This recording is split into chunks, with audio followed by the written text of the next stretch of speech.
कर्ण का जन्म। धृतराष्ट्र, पांडु और विदुर के लालन पालन का भार भीष्म के ऊपर था। तीनों पुत्र बड़े होने पर विद्या अध्ययन के लिए भेजे गए। धृतराष्ट्र बल विद्या में, पांडु धनुर्विद्या में तथा विदुर धर्म और नीति में निपुण हुए। युवा होने पर धृतराष्ट्र अंधे होने के कारण राज्य के उत्तराधिकारी न बन सके। विदुर दासीपुत्र थे, इसलिए पांडु को ही हस्तिनापुर का राजा घोषित किया गया।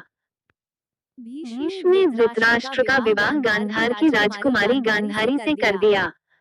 गांधारी को जब ज्ञात हुआ कि उसका पति अंधा है तो उसने स्वयं अपनी आंखों पर पट्टी बांध ली। उन्हीं दिनों यदुवंशी राजा शूरसेन की पोषित कन्या कुंती जब सयानी हुई तो पिता ने उसे घर आए हुए महात्माओं के सेवा में लगा दिया। पिता के अतिथि गृह में जितने भी साधु महात्मा, ऋषि मुनि आदि आते, कुंती उनकी सेवा मन लगा कर किया करती थी। एक बार वहां दुर्वासा ऋषि आ पहुंचे। कुंती ने उनकी भी मन लगा कर सेवा की। कुंती की सेवा से प्रसन्न होकर दुर्वासा ऋषि ने कहा, पुत्री, मैं तुम्हारी सेवा से अत्यंत प्रसन्न हुआ हूँ, अतः तुझे एक ऐसा मंत्र देता हूँ जिसके प्रयोग से तू जिस देवता का स्मरण करेगी वह तत्काल तेरे समक्ष प्रकट होकर तेरी मनोकामना पूर्ण करेगा। इस प्रकार दुर्वासा ऋषि कुंती को मंत्र प्रदान करके चले गए। एक दिन कुंती ने उस मंत्र की सत्यता की जांच करने के लिए एकांत स्थान पर बैठकर उस मंत्र का जाप करते हुए सूर्यदेव का स्मरण किया। उसी क्षण सूर्यदेव वहां प्रकट होकर बोले, देवी, मुझे बताओ कि तुम मुझसे किस वस्तु की अभिलाषा करती हो। मैं तुम्हारी अभिलाषा अवश्य पूर्ण करूंगा। इस पर कुंती ने कहा, हे देव, मुझे आपसे किसी भी प्रकार की अभिलाषा नहीं है। मैंने तो केवल मंत्र की सत्यता परखने के लिए ही उसका जाप किया है। कुंती के इन वचनों को सुनकर सूर्यदेव बोले, हे कुंती, मेरा आना व्यर्थ नहीं जा सकता।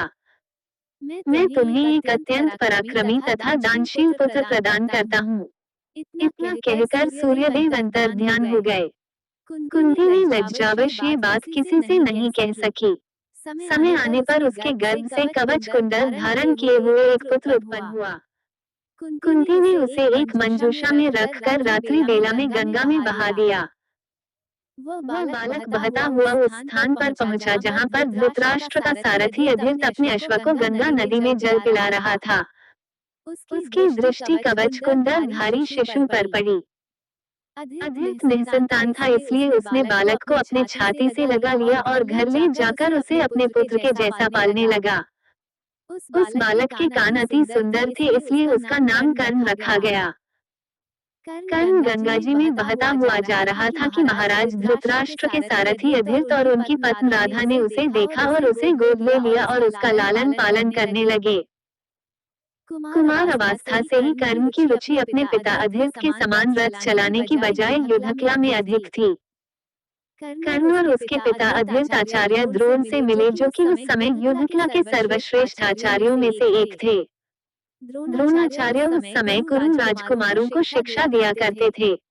उन्होंने कर्ण को शिक्षा देने से मना कर दिया क्योंकि कर्ण एक सारथी पुत्र था और द्रोण केवल क्षत्रियों को ही शिक्षा दिया करते थे। द्रोणाचार्य की असम्मति के उपरांत कर्ण ने परशुराम से संपर्क किया, जो कि केवल ब्राह्मणों को ही शिक्षा दिया करते थे। कर्ण ने स्वयं को ब्राह्मण बताकर परशुराम से शिक्षा का आग्रह किया। परशुराम ने कर्ण का आग्रह स्वीकार किया और कर्ण को अपने समान ही युद्धकला और धनुर्विद्या में निष्णात किया। कर्ण को उसके गुरु परशुराम और पृथ्वी माता से श्राप मिला था। कर्ण की शिक्षा अपने अंतिम चरण पर थी। एक दोपहर की बात है, गुरु परशुराम कर्ण की जंघा पर सिर रखकर विश्राम कर रहे थे। कुछ देर बाद कहीं से एक बिच्छू आया और उसकी दूसरी जंघा पर काटकर घाव बनाने लगा। गुरु का विश्राम भंग न हो इसलिए कर्ण बिच्छू को दूर न हटाकर उसके दंत को सहता रहा। कुछ देर में गुरुजी की निद्रा टूटी और उन्होंने देखा कि कर्ण की जांघ से बहुत रक्त बह रहा है। उन्होंने कहा कि केवल किसी क्षत्रिय में ही इतनी सहनशीलता हो सकती है कि वो बिच्छू जांघ को सह ले, न कि किसी ब्राह्मण ने। और परशुराम जी ने उसे मिथ्या भाषण के कारण श्राप दिया कि जब भी कर्ण को उनकी दी हुई शिक्षा की सर्वाधिक आवश्यकता होगी, उस दिन वो उसके काम नहीं आएगी।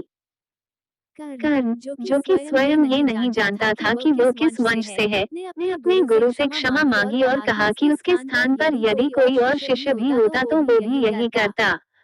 यद्यपि कर्ण को क्रोधवश श्राप देने पर उन्हें ग्लानि हुई, पर वे अपना श्राप वापस नहीं ले सकते थे।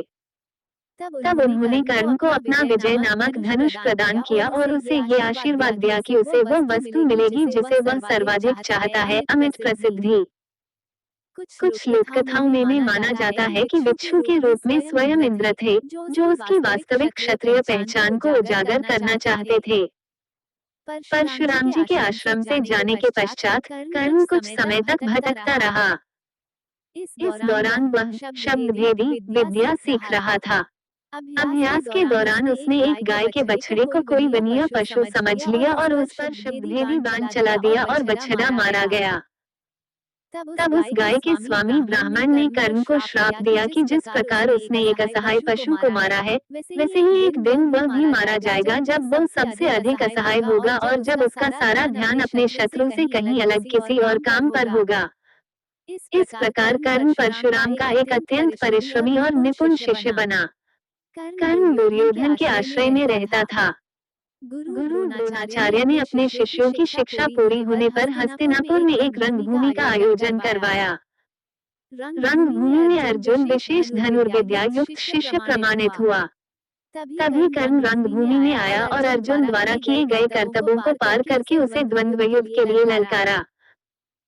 कब कृपाचार्य ने कर्ण के द्वंद्व युद्ध को अस्वीकृत कर दिया और उससे उसके वंश और साम्राज्य के विषय में पूछा, क्योंकि द्वंद्व युद्ध के नियमों के अनुसार केवल एक राजकुमार ही अर्जुन को, जो हस्तिनापुर का राजकुमार था, द्वंद्व युद्ध के लिए ललकार सकता था।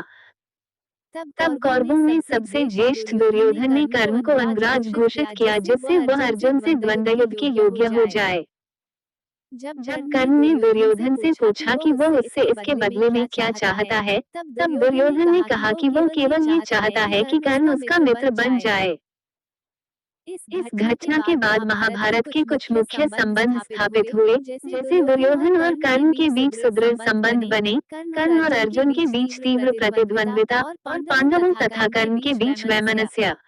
कर्ण दुर्योधन का एक निष्ठावान और सच्चा मित्र था। यद्यपि वह बाद में दुर्योधन को खुश करने के लिए द्यूत क्रीड़ा में भागीदारी करता है, लेकिन वह आरंभ से ही इसके विरुद्ध था। कर्ण शकुनी को पसंद नहीं करता था और सदैव दुर्योधन को यही परामर्श देता कि वह अपने शत्रुओं को परास्त करने के लिए अपने युद्ध कौशल और बाहुबल का प्रयोग करे, न कि कुटिल चालों का। जब लाक्षागृह में पांडवों को मारने का प्रयास विफल हो जाता है, तब कर्ण दुर्योधन को उसकी कायरता के लिए डांटता है और कहता है कि कायरों की सभी चालें विफल ही होती हैं, और उसे समझाता है कि उसे एक योद्धा के समान कार्य करना चाहिए और उसे जो कुछ भी प्राप्त करना है, उसे अपनी वीरता द्वारा प्राप्त करे। चित्रांगद की राजकुमारी से विवाह करने में भी कर्ण ने दुर्योधन की सहायता की थी। अपने स्वयंवर में उसने दुर्योधन को अस्वीकार कर दिया और तब दुर्योधन उसे बलपूर्वक उठा कर ले गया। तब वहां उपस्थित अन्य राजाओं ने उसका पीछा किया, लेकिन कर्ण ने अकेले ही उन सबको परास्त कर दिया।